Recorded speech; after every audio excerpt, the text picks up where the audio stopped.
वैसे मैं कहना चाहता हूं कि मुख्यमंत्री जी, मैंने कई बार उनकी तारीफ भी कर चुके हैं।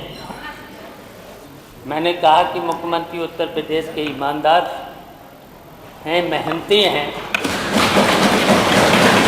और मेहनत के साथ साथ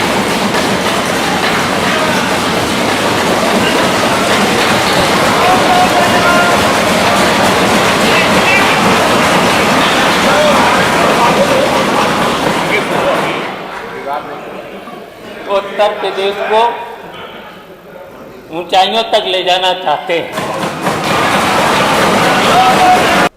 2015-16 में वहां हम टैबलेट बांटेंगे, क्या उन युवाओं को टैबलेट मिल पाया था?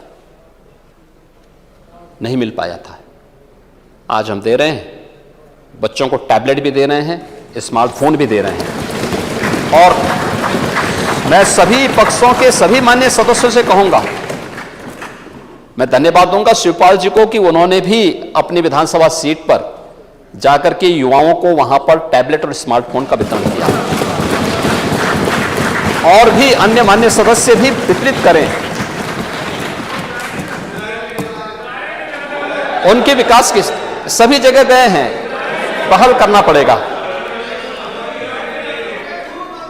1 करोड़ युवाओं को भी वितरित किया जा रहा है। हर स्नातक प्रास्नातक युवाओं को टैबलेट और स्मार्टफोन वितरित होने की प्रक्रिया के साथ जुड़ा है। 12.5 लाख युवाओं को अब तक दिया जा चुका है।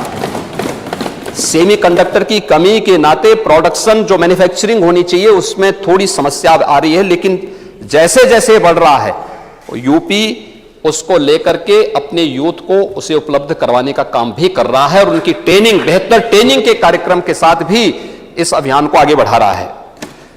5 लाख सरकारी नौकरी भी उत्तर प्रदेश के अंदर इस दौरान उत्तर प्रदेश के नौजवानों को दी गई। कोई नहीं कह सकता कि इसमें कोई भाई भतीजावाद हुआ हो, कोई नहीं कह सकता है। और विभागों ने उन्हें नियुक्ति पत्र सौंपे हैं। पारदर्शी तरीके से इस कार्यक्रम को आगे बढ़ाया है।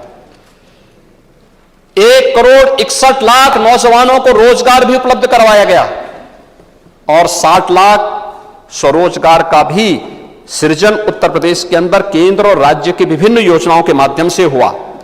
और इन सब के साथ साथ उत्तर प्रदेश के नौजवानों के सामने आज पहचान का कोई संकट नहीं हो, कहीं जाता है सम्मान के साथ, दुनिया उन्हें देखती। कहां से? उत्तर प्रदेश से।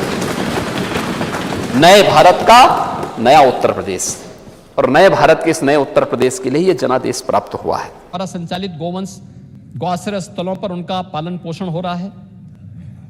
सरकार की नियत में कोई खोट नहीं, अच्छी मंशा से सरकार कार्य कर रही। हो सकता है कहीं लापरवाही की शिकायत होगी। लापरवाही की शिकायत वहीं आएगी जहां काम भी हो रहा हो। जहां काम ही नहीं होना है तो वहां लापरवाही कहां से होनी है? हो सकता हो, मैं ये नहीं कह सकता, लेकिन सरकार ने उस गौवंश को, जो अन्नदाता किसान की फसल को नुकसान कर रहा था, उसको एक संरक्षण गृह में रख करके और उसकी व्यवस्था भी वहां पर की। और यही नहीं, हमने सहभागिता योजना के अंतर्गत भी इस कार्यक्रम को आगे बढ़ाया। अगर कोई किसान निराश्रित गौ आश्रय स्थल से गोवंश को अपने घर में रखेगा तो हम उसको 900 रुपये हर गोवंश की हर महीने उपलब्ध करवाएंगे। इसमें भी बड़ी संख्या में किसानों ने, लगभग 1,10,000 किसानों के घर में इस प्रकार का गोवंश है। उसकी देखभाल कर रहा है, हर महीने सत्यापन होता है, उसके घर में पैसा जाता है। तीसरी योजना पोषण मिशन के साथ हम लोगों ने जोड़ करके देखी कि हमारे गौ आश्रय स्थल पर तमाम गाय ब्याह जाती थी। उन गायों के द्वारा, उन गायों को अगर हम किसी कुपोषित परिवार को देंगे तो कुपोषित परिवार को दूध मिलेगा और साथ साथ उसका पालन पोषण भी होगा, गाय का पालन पोषण भी होगा। और हमने उस परिवार को 900 रुपये हर महीने उस गोवंश की सेवा के बदले भी देना प्रारंभ किया। यह व्यवस्था सरकार के द्वारा संचालित है, पहले से संचालित है, लेकिन सरकार इसको और स्ट्रेंथनिंग कर रही है। गोवर्धन योजना के अंतर्गत आपने देखा होगा, वाराणसी में गोबर गैस प्लांट बना करके अब उससे सीएनजी के प्रोडक्शन की कार्रवाई काशी में प्रारंभ हो चुकी है। भारत सरकार के सहयोग से हम निजी संस्थाओं को भी पीपीपी मोड पर हमने इस कार्यक्रम को आगे बढ़ाया है। एमएसएमई के अंतर्गत एक नया प्लांट हम लोगों का प्रयागराज में स्थापित हो रहा है, जो सी तर्ज पर संचालित होगा। और यह प्रयोग मैं तो चाहूंगा, हमारे नेता प्रतिपक्ष बैठे, आपके कन्नौज में भी एक प्लांट हम प्रारंभ कर रहे हैं और पीपीपी मोड पर वो भी आगे बढ़ रहा है और मुझे लगता है आप देखेंगे ज़्यादा अच्छा लगेगा। कन्नौज में भी वो कार्य प्रारंभ हो चुका है।